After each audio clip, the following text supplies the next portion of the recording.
Bienvenue dans les chroniques du 118. 17 septembre 1914. Nous commençons l'organisation du siège des positions ennemies. Les tranchées sont renforcées et améliorées. Toute la journée, l'artillerie tire violemment des deux côtés. 18 septembre. La 22e division est relevée par la 60e division de réserve. À 6 heures, le 225e régiment remplace le 118e dans les tranchées.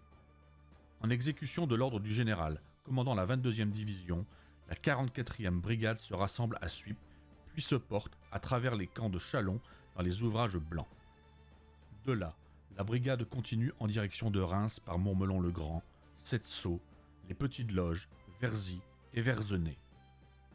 Les bataillons Bonds et Bouvier cantonnent à Verzenay. L'état-major et le bataillon Lelandais cantonnent à Mailly avec l'état-major de la 44e brigade. 19 septembre 1914.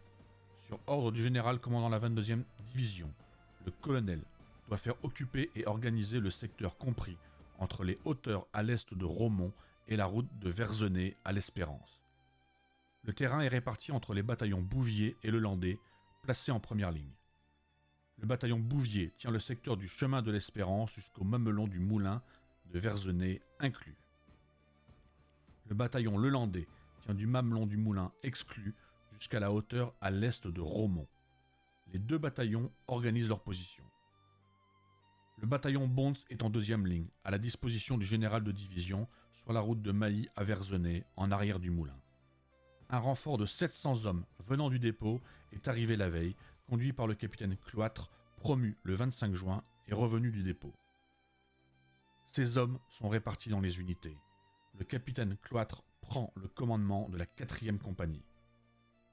Par décision du 13 septembre du général commandant la 9e armée, le capitaine Senneville, adjoint au colonel, est promu chef de bataillon à titre temporaire pour la durée de la guerre.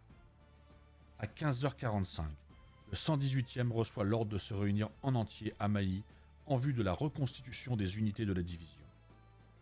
Les bataillons de Verzenay sont rappelés, mais une heure plus tard, un nouvel ordre prescrit, à partir de 18h, pour aller cantonner à Lude, en vue d'un mouvement à exécuter le lendemain vers le nord-ouest. Le régiment arrive à Lude à 19h. Suivez les hommes du 118, épisode après épisode.